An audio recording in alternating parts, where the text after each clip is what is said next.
Hello everyone, my name is Alfredo and welcome back to my channel, Wayfaring Reader.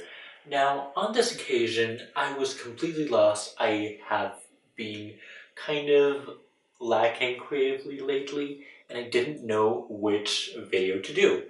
And one of Christine's from Poland Bananas Books' most recent videos was a tag, and I'll leave the original tag down below because it's not hers. It's a tag that's already 2 years old. It's from 2016, but still, I found it really fun and I thought I'd try it out.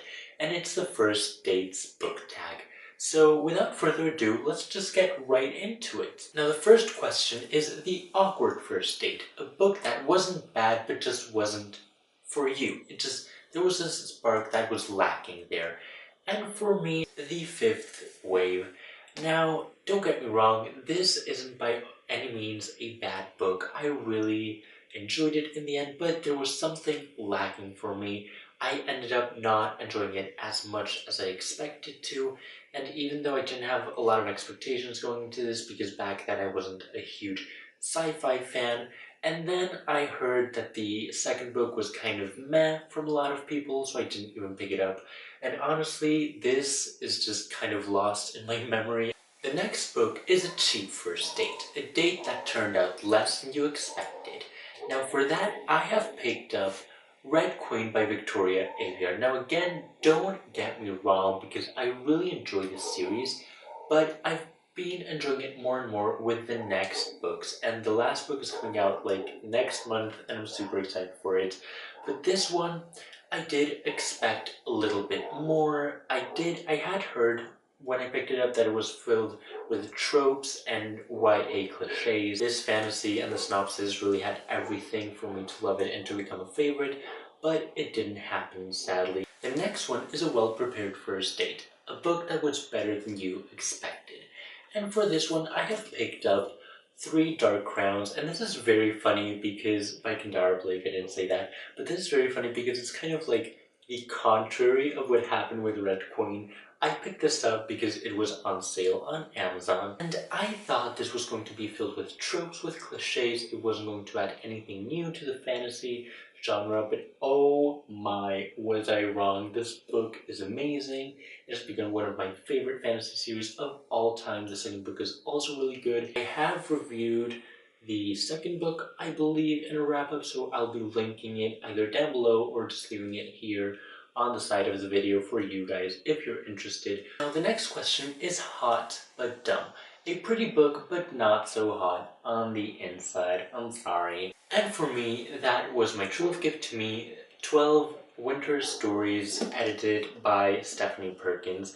Now, I think I picked this up solely because of Stephanie Perkins, because I really love her Emma and the French Kiss trilogy, but this just didn't do it for me, and I think it's mainly because it's an anthology. I'm not the biggest fan of short stories. In fact, I've gotten the other anthology she's edited, Summer Days and Summer Nights, and I haven't even read that yet. And I also picked this up because it's so pretty. I mean, look at it. It's blue, and it's pink, and just the insides are just so gorgeous. And this edition I'm not gonna lie, this is like one of the prettiest books I own. But honestly, the insides were just not as pretty for me. Now the next one is A Blind Date, a book you picked up without knowing anything about it. For me, this was very hard because I don't tend to buy books without knowing what they're about. So instead, I picked up a book that was gifted to me and I knew nothing about. And in this case, it's The Unlikely Pilgrimage of Harold Fry by Rachel Joyce. I was writing her name there for a second. I was gifted this by my brother for Christmas one year, and honestly, I didn't know what to think of it at first.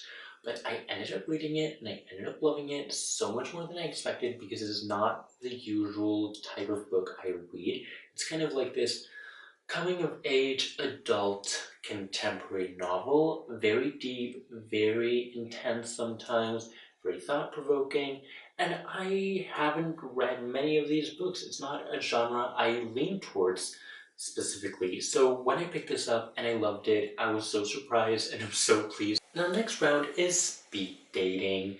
And this is a book you read super fast. Now, I am not the fastest reader. I read fast, but I've never read a book in one sitting. I don't know how people do that. I can't.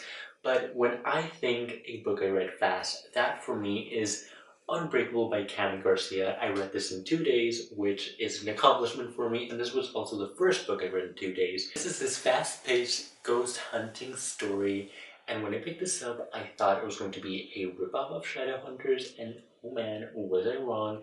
This is so amazing and good and fun. Next one is The Rebound, a book you read after a book hangover and kind of ruined this book for you. Renegades by Marissa Meyer. Like, I don't think I've talked about this in my channel, but I love the Lunar Chronicles. It's one of my favorite series of all time. Ever since, Marissa Meyer has become one of my go-to authors. This one I read after another book which is coming on later in this list, and I'm not going to reveal it, but it left me in such a book hangover that I was reading this and I was not really getting into it. Now the next date is The Overly Enthusiastic Date. And this is a book that was trying too hard for you. Now for me, that was Going Bovine by Libba Bray, and oh my god, this book is just... Did I include this in my last video? Like, if you guys haven't watched it, my last video was 5 books I regret buying, and I'll be linking that down below because it's a really fun video. I recommend you go check it out. And now that I think about this, I don't think I included this there, and I should have. This just felt like it was trying too hard, especially with the comical side. This is supposed to be this kind of satire. I was reading it and I recognized the funny parts, or rather the parts that were supposed to make me laugh, but they just didn't make me laugh at all. And I was just like reading it and thinking, that's supposed to be funny? I don't think so. Now the next round is The Perfect First Date, a book that did everything for you. And this is the book that left me in that book hangover and ruined Renegades for me. But honestly, it's all good because it was just so perfect, I can't even. And that is Call Me By Your Name by Andre Aciman. Like, I still have my sticky notes in it. I still feel giddy just thinking about this book, and I have a full-length review of both the book and the movie where I compare them, so I'll be linking that. But this book is just so good, I really recommend it. And if you guys are interested in knowing more, just go and check out that video. It's spoiler-free. This book is just everything for me. The last round is A Humiliating First Date. A book you're embarrassed to admit you like, or you're embarrassed to be seen reading. Now, I don't tend to be embarrassed while I read books. I have had quite a few experiences with book covers where people have made stupid questions. The book I've picked, I am not really humiliated by it. I love it. But since it's a book a lot of people tend to hate, I've picked it up for that reason. But just know I don't regret reading it, I don't regret buying it, I love it, and I'm not humiliated by admitting it, or embarrassed, or anything at all, and that is Twilight. Because yes, this may not be the best piece of literature. Yes, this is not an original answer. I'm sure many other people have answered the same thing, but honestly, it's true. For those of us who Twilight introduced to YA literature and just literature in general, this book is just so fantastic and phenomenal. And to me, it did that just the same as it did to so many other people. That's why I love it. And that's all for this video today. Let me know down below in the comment section below which book first dates you liked, which book first dates you didn't like. Just leave me down below in the comment section all your thoughts and comments so that we can have a friendly bookish discussion. Please don't forget to give this video a thumbs up and subscribe to my channel if you haven't already, because I upload videos every Friday here, both in Spanish and in English. You can also follow me on Goodreads, and you can also follow me on my personal accounts at Instagram and Twitter. It's at a.g.misas. It's also in the description down below. So yeah, that is all for this video today. I hope you enjoyed it, and I hope you have a great day.